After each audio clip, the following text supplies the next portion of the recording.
Alrighty, so today I'm going to be providing you with a walkthrough of My Best Practice. We are an EHR that specializes in private pay practices.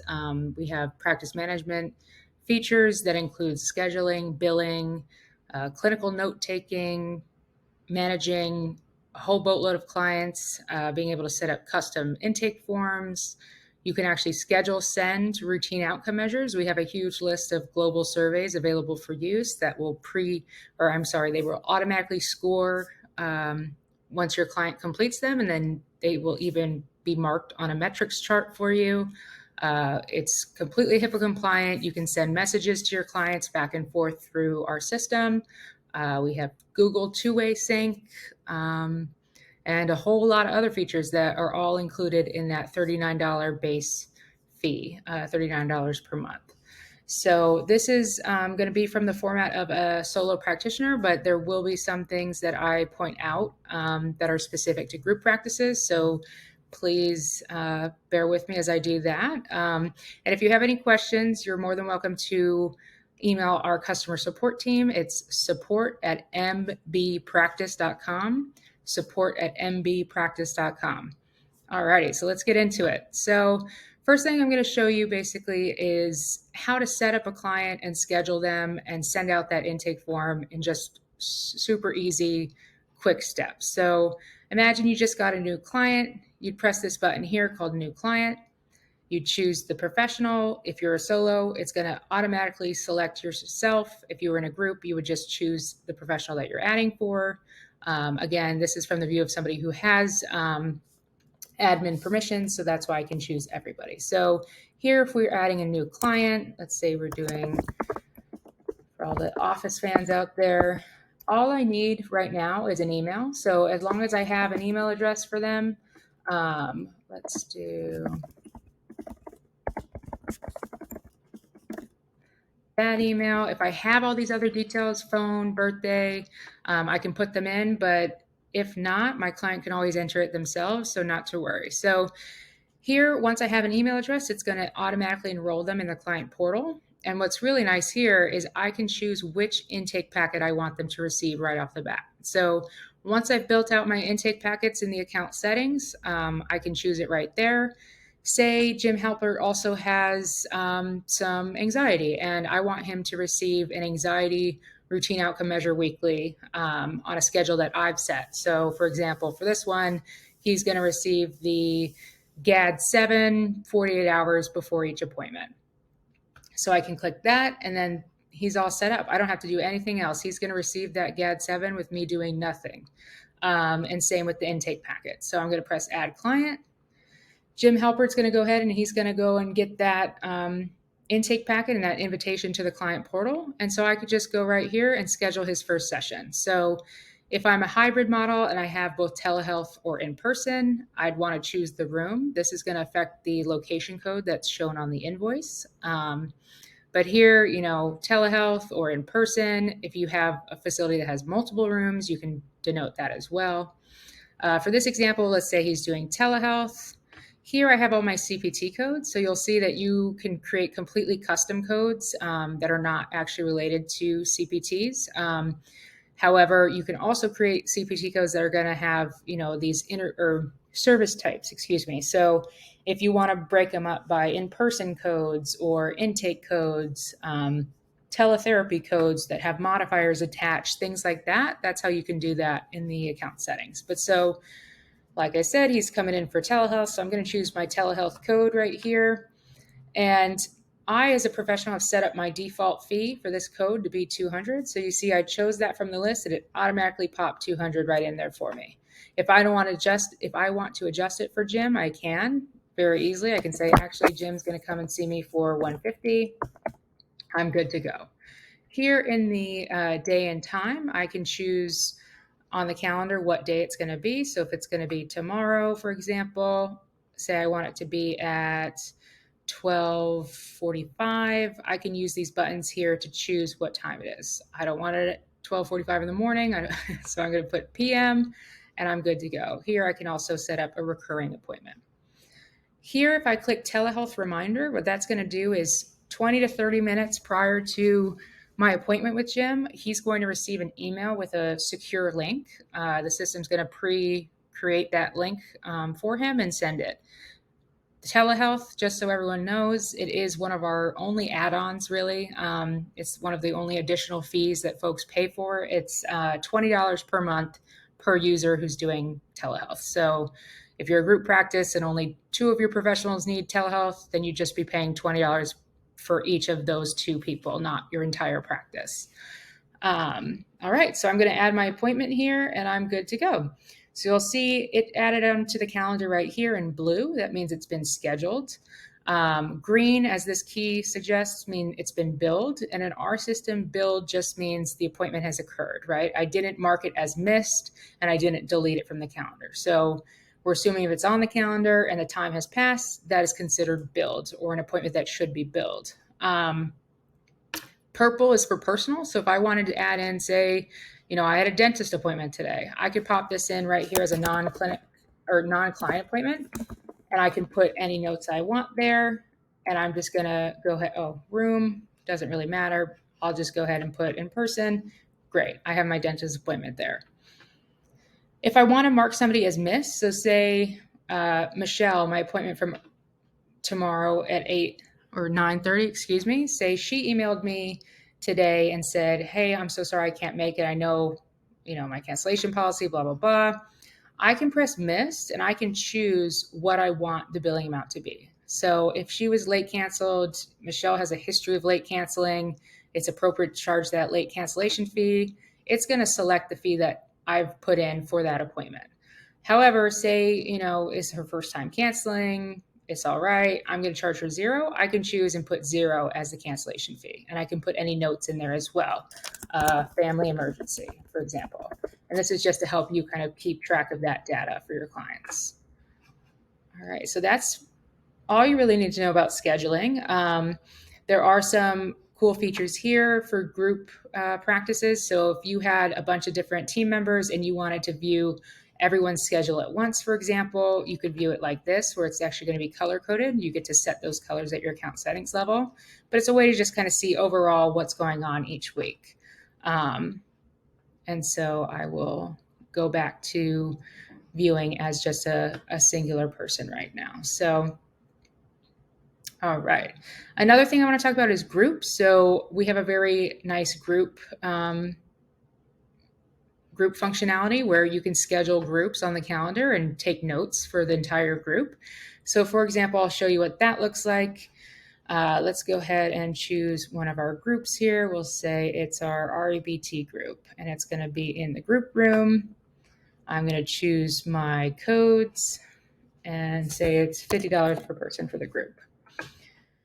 I'm going to go ahead and add that onto the calendar, and you'll see it's marked as billed. So what I do when there's a group appointment is I am going to take attendance on the group. So here I'm going to say who was present for the group, even if they missed. So say this person missed the appointment, that's okay. I can change it and adjust it to whatever it's supposed to be. So whether they owe for it, whether they don't owe for it, things like that. So once I've taken my attendance, it's then going to pop into my group note, which is where I can take a note for the entire group. Whatever I write here in the group note tab will translate over to each of these individuals. However, say I need to write a specific note to Frank in regards to this session. If I click on his name, I'm now in his individual note for this appointment, which will then show up just on Frank's note.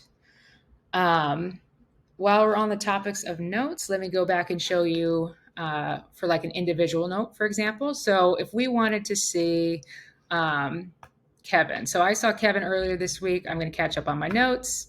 I'm going to go in and access this note here by just clicking on add note. So here I am in the notes tab. This is the specific session note for August 7th.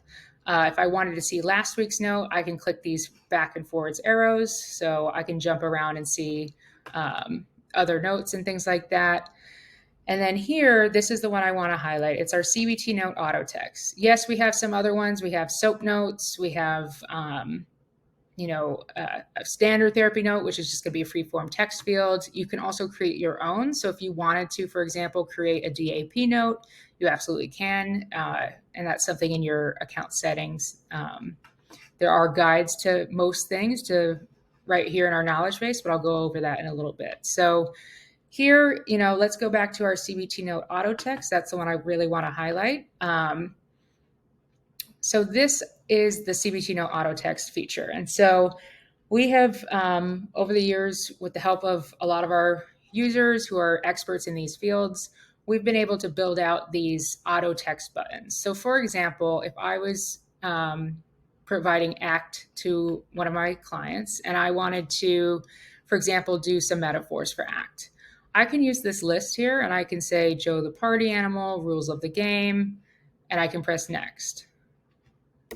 I must have pressed it twice. Sorry about that. So here you see it's going to write that sentence for me, which is really nice. So if I needed to make small changes to it, I can go and just make those edits. But there's so many different items in these different modalities, so different buttons that you can try out. So, if you wanted to take a look at behavioral analysis and see what we have listed there, you can choose ones from this list and you can also add your own. So you can add custom things here, whatever you want to do. So it just makes it really easy and nice, and it makes it just so much quicker to write your notes.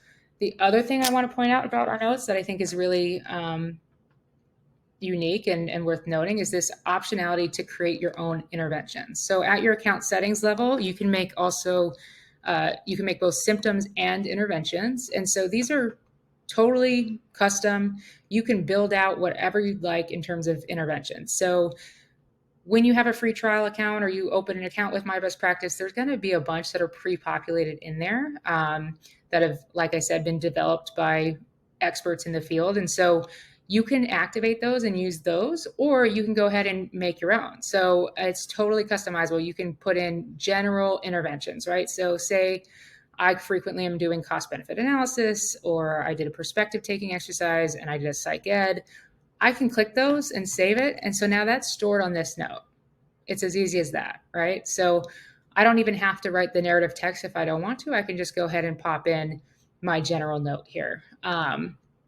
Here below is where you can actually assign homework. So if I wanted to assign homework for Kevin, for example, I could say complete CBT worksheet number 4, right?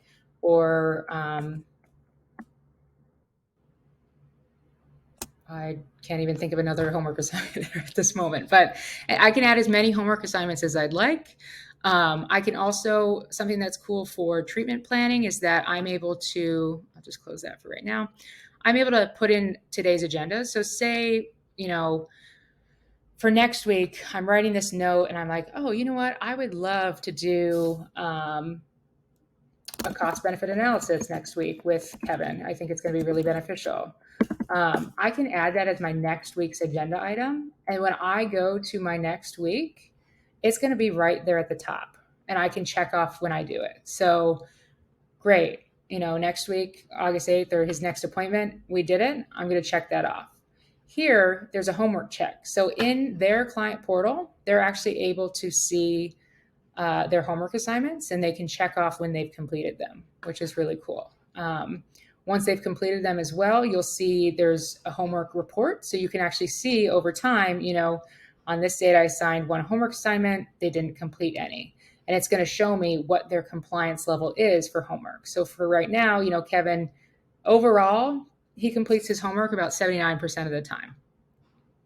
I'll show you that when we go over the client portal specifically. But here within the session note, there's a lot of things that you can access, which is super nice. You don't have to jump back in between your client list and the session notes and things like that. Right off the bat, I can go over to my diagnosis tab. This is where I can view my treatment plan. I can update my treatment plan as well. So if I need to put in an updated treatment plan, I can do it right here. I can see my case conceptualization. We have a bunch of these different templates, so we have other ones built out that you're more than welcome to use. And same with intake interviews. So I can see all of that without even leaving a note. Similarly, I said I would show you the global list of surveys. So that's something here that you can see in this list. There's this big old library full of protocols and things like that that you're more than welcome to use. All of the ones up here in the global surveys, they will score for you automatically, which is super nice. You can send it out to clients, they'll fill it out, and then you'll see here, there are these numbers, which is the scores for that questionnaire. So for example, if I wanted to see the scores for this date, November 29th, I'd click on it, and then I can see every single answer that they did for that survey. I can also go over to my metrics tab. And so this is where I can see on a graph, if I'm doing a routine outcome measure and I'm sending them out weekly and I want to see what the progress is, I can go in and I can see that right here on the graph. But say I have a survey that I'm giving paper pencil in office, I can create a routine outcome measure that also allows me to track. So say, for example, I am doing the Beck depression inventory, and today their value is an 8 based on the scoring. I can put that in there, and it's now going to graph that for me as well.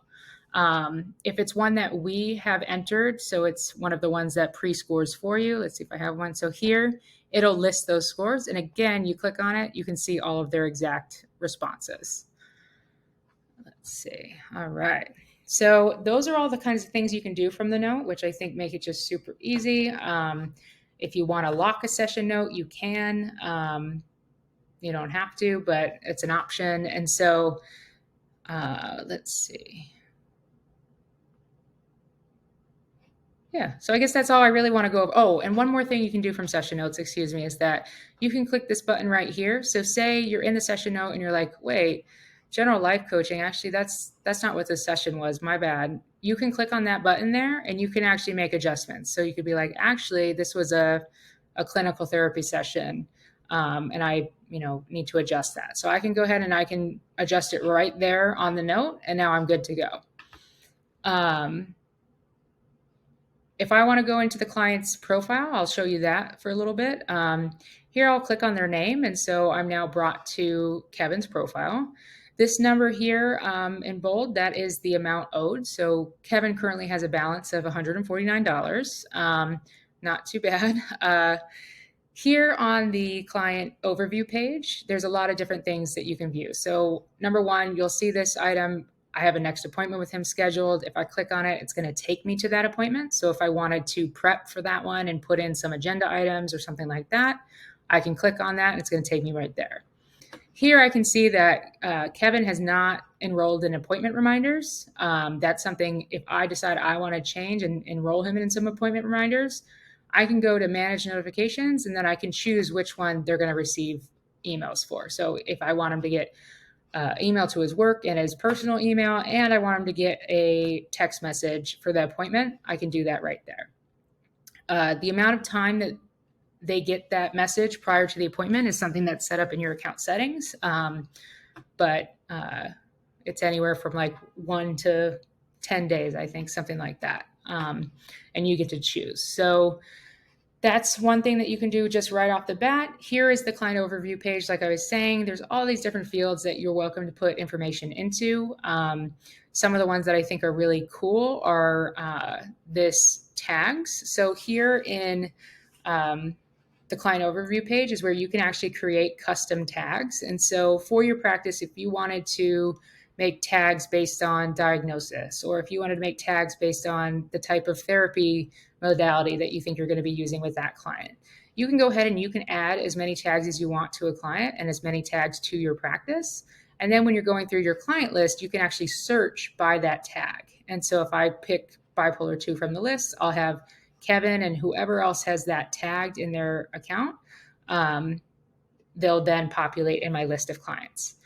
Here you can put in a general note. And another cool feature here is this custom field option. So at your account settings level, you can create whatever custom fields you want. So if there's various pieces of data that you'd like to be collecting for your clients that is not up here, you can go ahead and add those fields down below, and then you can start collecting that data. Here in contact info, you can add as many, emails and phone numbers for the client. You can also add contacts. So if I wanted to add a contact, I can do that. More Office fans here. But if I wanted to add, say their psychiatrist information, I can do that too. I can say I can put in the, Dr. Smith, psychiatrist, ROI on file, something like that, right? Where then now I have access to that phone information without having to go and find that ROI and get all that stuff. So that makes it just super nice and easy. Other things in the client profile here is, payment methods. This is where you're able to view whatever payment methods they've uploaded on their side. You can also add new ones. So say somebody's card's declining and during session you're just like, hey, can I get a new card on file? It's not working, right? You can go ahead and you can add a payment method. And so you'd be able to pop that right in. It'll verify it right as you go. So this will turn green if it's a valid card. And then you can go ahead and move on with that. You're not seeing it here because we don't have it turned on in the demo account, but there is an option to do auto pay.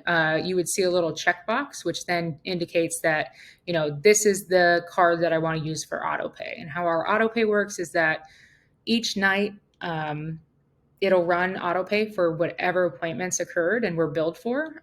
So if you have an appointment and it occurred, you didn't mark it as missed or you didn't cancel it, delete it, anything like that, they would then be charged overnight for the fee. And you will also receive a report telling you what was run and what wasn't. So that's how that operates. Here in this little field, you could put little notes. So if I wanted to say, HSA card or, use if HSA doesn't work, like I can put little notifications to myself so that I know what these cards are and how to use them. Here in billing, this is where I can actually go and see, how many appointments have been billed and what their status is. So, for example, if I took payment on this appointment for Kevin, I'm going to go ahead and say he paid $300 cash. It's going to then change this one to paid. So that appointment's good to go. That's just the billing. It's by client, but then you can also go to the overall billing, and that's going to show you for the entire practice. A couple other things here. There's the events tab. This is where you can see events. So you can see when packets are sent out. You can see when sessions were. You can also search for follow-up. So say you did an email, or like you want to see emails from people, things like that. This is where you can add those. So if I had a collateral phone call with previous therapists, for example, I can add that without having to create an appointment. So now it's in my events tab and I can go ahead and I can search that. Makes it super easy there. Documents, this is where you can share documents back and forth between your clients. However, you as a clinician can also add add documents that your clients do not have access to. So you would just drag and drop them in here, and then it's going to default to not having access for the client. However, you want them to have access, you just click that button, and then they'd be able to access it from their client portal.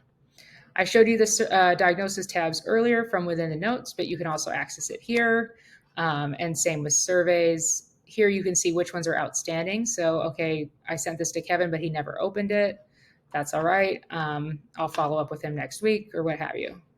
Metrics, again, is this another area you can see that. Client portal, this is where you can grant people access to the client portal.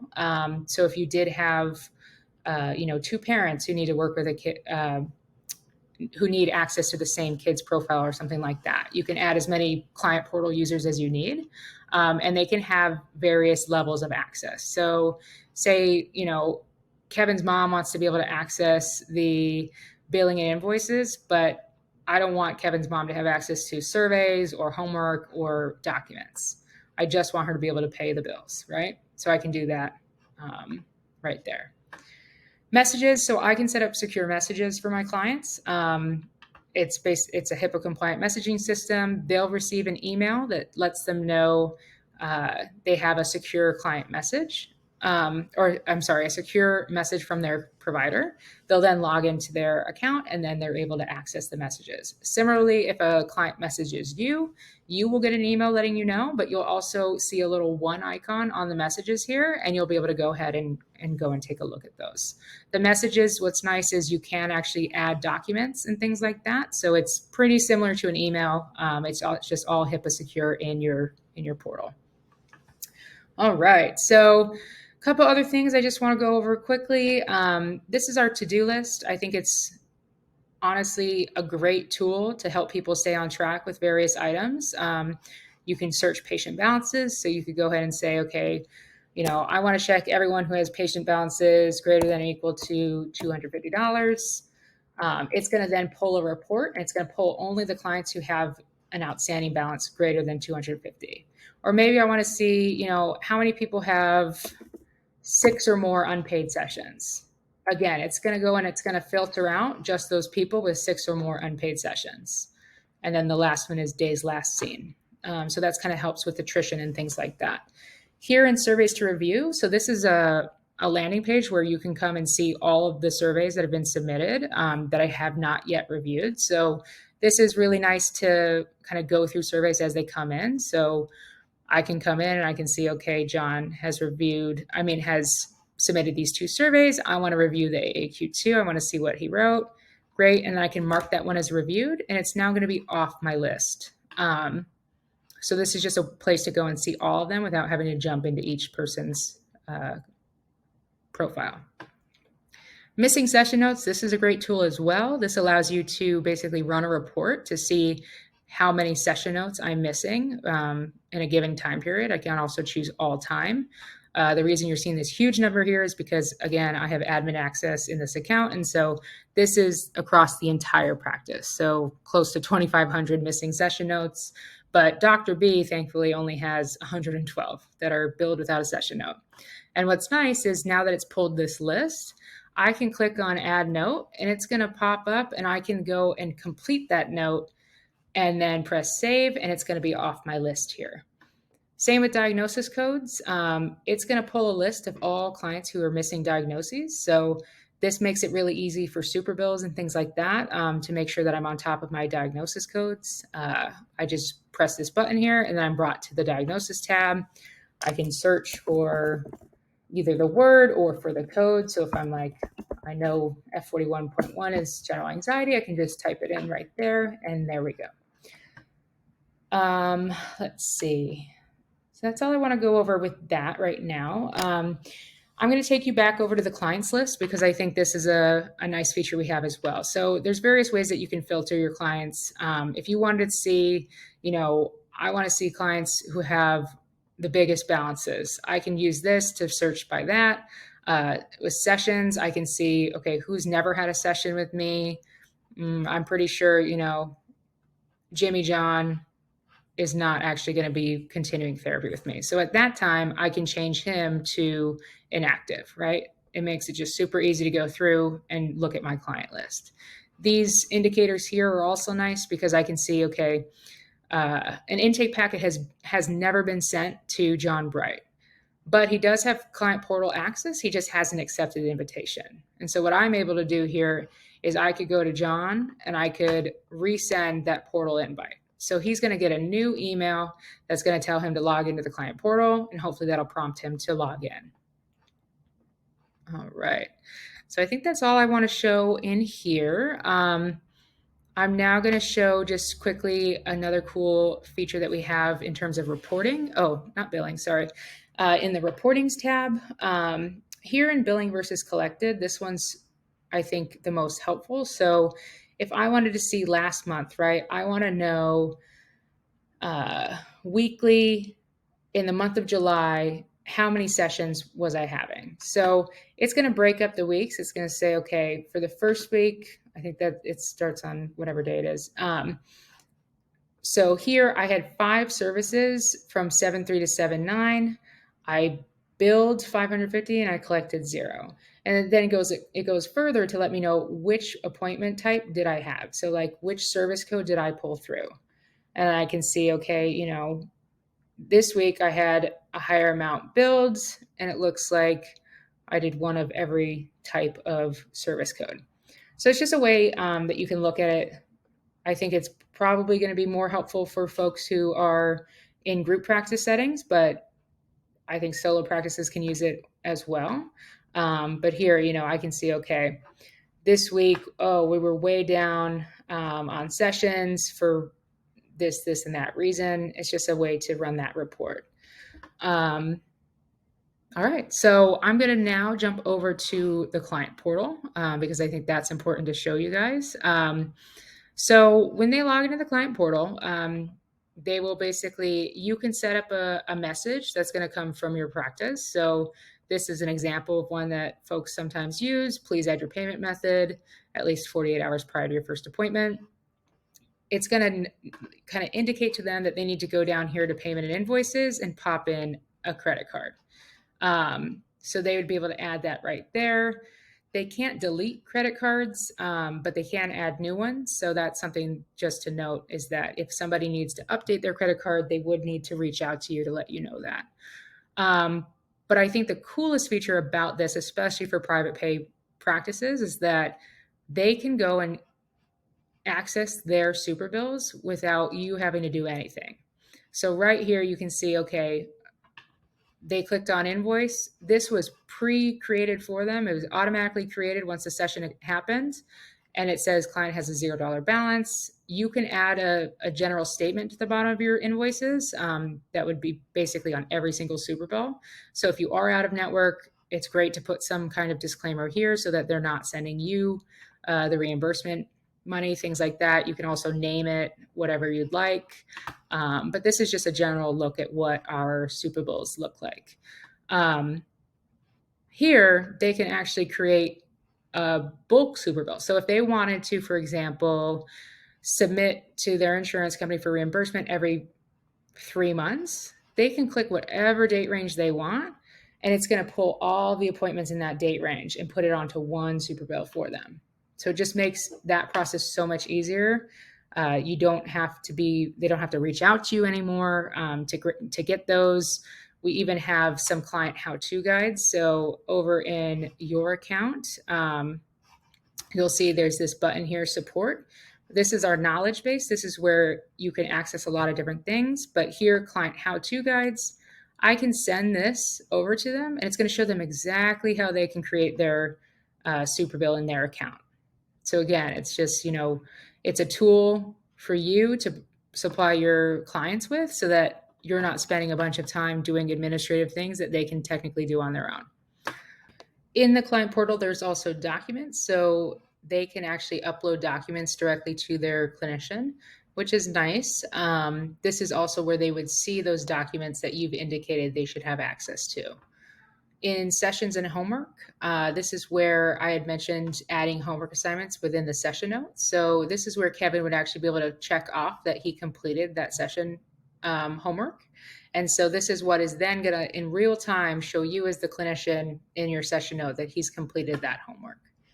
Here in forms, this is where you're actually able to have various forms that just live on your client portal. So if you don't want to mess with like sending out intake paperwork and things like that, you're more than welcome to have all of your forms listed here. Otherwise, a lot of people will use this to store different homework modules. They'll sometimes put their authorization to release here, which makes it just super easy, right? So if somebody's like, hey, can you speak to my psychiatrist? You'd say, sure. Can you please go complete an authorization to release in your client portal? You'll find it under forms. They'd go to forms, and then they could complete that form right here in the client portal. And so that's the case with all of these. These are forms that they can complete as many times as they'd like. So they'd go ahead and, press submit, and then it would bring them right back to their client portal. If you did indeed send them an intake packet, you'll see that there's this to-do list. The to-do list is where they have items that need to be completed. So for example, Kevin was sent the adult intake packet and the GAD-7 PHQ-9. And so they can go ahead and click and open these packets and start completing those. If they have historic packets, so say they have homework assignments that you've created as forms, they can go and they can see their historic forms as well. So if they wanted to see, for example, I want to know what I answered on the brief COPE, right? They could go ahead and they could click that PDF button. It's then going to download and they can view that as the PDF. So for example, there you go. They can see that historic data of theirs. Lastly, so on their client portal, they can also manage their own appointment reminders. So here, if they click manage appointment reminders, they can put in their phone number or their email that they'd like to be reminded, and boom, they'll have that right there. I said last thing, but one more. So if you're not going to use our telehealth system, that's completely fine. If you have one that is universal for all your clients, so whether it's a Doxy or a Zoom account that has a waiting room, for example, it's not a unique link sent each week, you can actually add it to your staff and user settings. And so every time your client logs in, they'll have that teleconference link sent to them right here, or it'll be here living on that page. It'll also be sent in the appointment reminders to them. So that's a way that you can kind of continue using whatever external telehealth platform that you're using without having to completely reinvent the wheel there. So that's the demo of my best practice that I had prepared for today. If you have any further questions, I'm sure there's so many things that I could show you for another hour, 2 hours, but for the sake of time, I believe I've given a pretty good overview of what we have to offer. If you have questions about specific features that I may not have gone over, please feel free to send that to support@mbpractice.com. Following this, I'll also include some information about how you can either start a free trial. If you're already a free trial user and you'd like to move forward with setting up an onboarding, we can absolutely do that. But anyways, thank you so much for joining me today, and I hope you found this helpful. Have a good one.